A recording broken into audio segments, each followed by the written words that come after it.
It's become this taboo subject that we just can't find our way through. These are all the things that people are thinking and are not saying, but they're so obvious. If you leave this film and don't see yourself, you're a liar. Behind its star power and dramatic narrative, the movie Crash does something few films have the nerve to do: talk openly about issues of race and racism that ordinarily go unspoken. Because there's so many things we just, we feel that we shouldn't say or can't say, or we feel insecure about. I mean, we have our own hidden feelings we're trying to hide, and so we run around there being PC all the time. Get out the car. Give me the keys. Get out the... What the fuck? Set in the racially diverse city of Los Angeles, the movie tells the story of the clashing of races, religions and cultures, and presents them in a frank way that few films or people have the nerve to do. We're all trying to look the other way with regard to stereotypes and racism.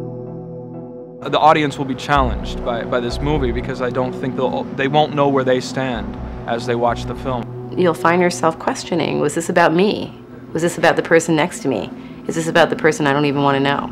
Don't touch me! Don't touch me! The power of Crash comes not only from the characters on the screen, but the mirror they hold up on us. We all prejudge, even though we may not want to admit it, but it's something that we do. So really, this movie makes you take a look at yourself. It makes you take a look at yourself in the mirror. What? Man, we done ran over a Chinaman. A person who may think that I have not one racist bone in my body at all. You're right. We've all gotten dirty. It confronts a lot of questions and stereotypes and things that people are afraid to face. Wait till you've been doing it a little longer. A big part of this movie is when Matt Dillon's character says, "Yeah, you think you know who you are?" You think you know who you are? You have no idea. Until there's a gun pointed at you and you're holding your daughter in your arms and you don't know what you're going to do at that moment. And then, and only then, do you define yourself.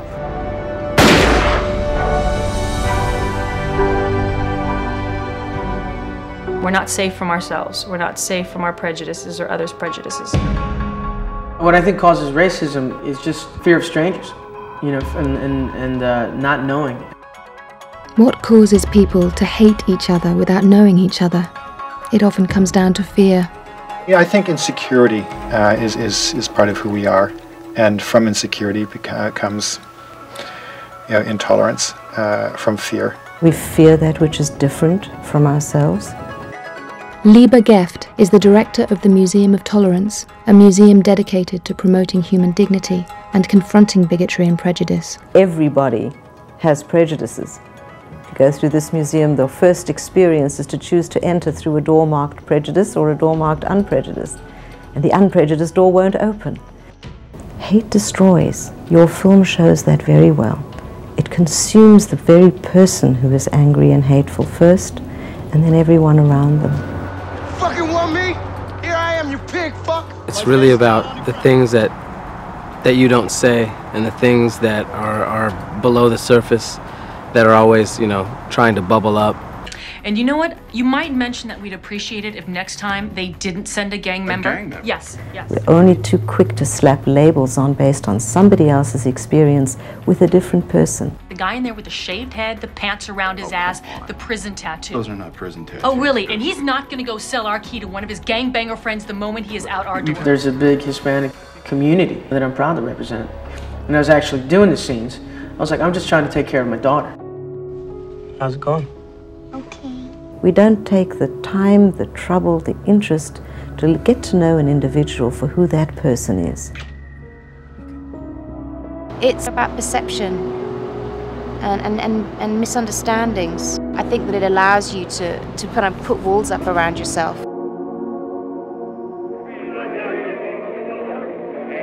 The 60s brought about a cultural revolution and the first real public discussion about racial inequities. While it brought about change, it also brought about violence. You knew that the powder keg has been released and everything was out there now. And one way or another, it was going to have to be dealt with. But the flames of revolution seem to have given way to a simmering racism that may be more dangerous. If you say anything about race, you're likely to be fired. We don't know what to say, you know, we don't know how to call people if we're going to get upset by using this term or that word. Films like Crash are brave to take on the pressing social issues because they are uncomfortable for most people to address. You know what I can't do? I can't look at you without thinking about the 5 or 6 more qualified white men who didn't get your job. What the movie did was provide us a backdrop for a conversation, for a dialogue about that conflict and tension. And it definitely forces people to just really think. And you know, you gotta love movies that force you to think.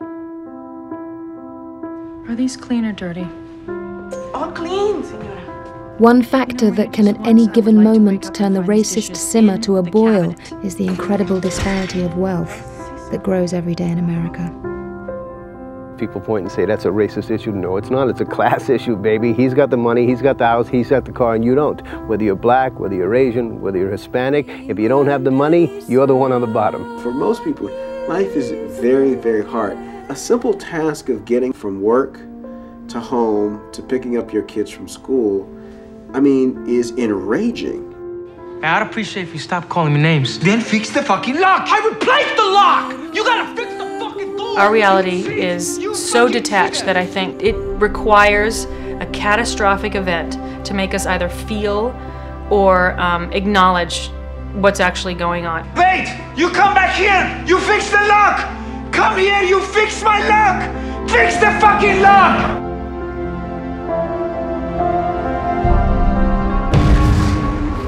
The first step toward addressing racism is by admitting it exists. Let me hear it again. Thank you, Mr. Policeman. You sure is mighty kind to us poor black folk.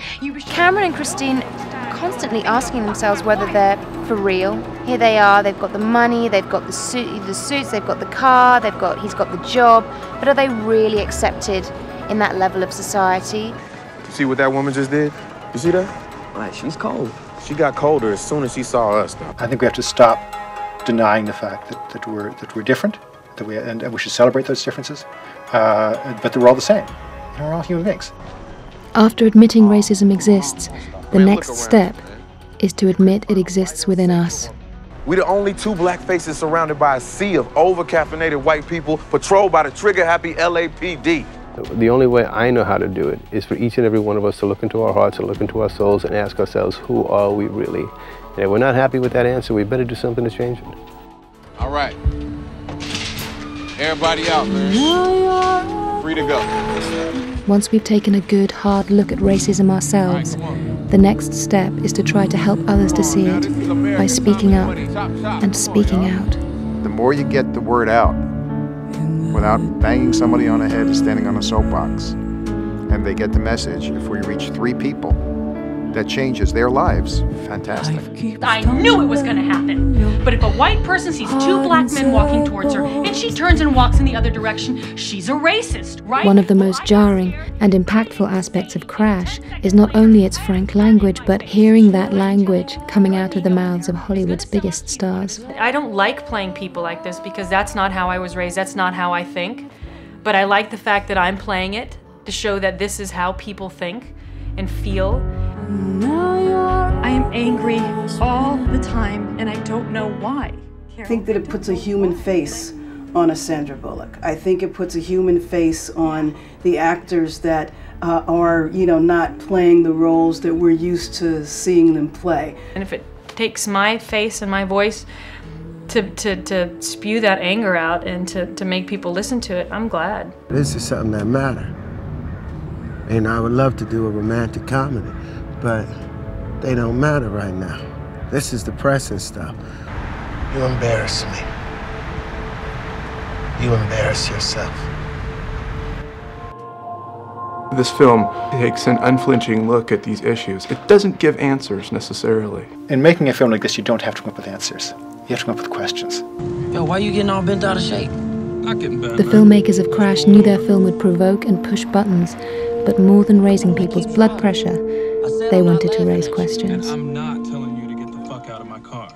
I think it's a good film if you can go out and you can argue about it afterwards on the sidewalk, or go out and have a beer or a coffee with your friends and talk about it. And that's, to me, a good film. I just think any kind of discourse that's encouraged by a movie like this, or any kind of, you know, thought it might provoke about, you know, race in general, or in a city like Los Angeles, I'm in support of that. That to me is the best thing a film can do, is really raise questions and make you examine your own motives. And if this can do that, then I think the film's a success no matter how much it makes at the box office. All your secrets. People are talking, and while no one person, no one movement, and no one generation can obliterate racism, it has to start somewhere. If any venue, be it the soapbox, the election box, or the cinema, can get people thinking about racism, then that's a great start. But if you don't see a piece of yourself and just acknowledge, wow, I can see why I would pass judgment in this situation, not given all the information, if you can't at least say that, leaving this film, you need to see it again, and you need to see it again. The silver lining is the resilience of the human spirit, the capacity of every individual each new day to make different choices, to choose different options, to appreciate how we do have the power to shape the future. We really can empower and instill a more joyous humanity, and hopefully many more of us will choose to do so.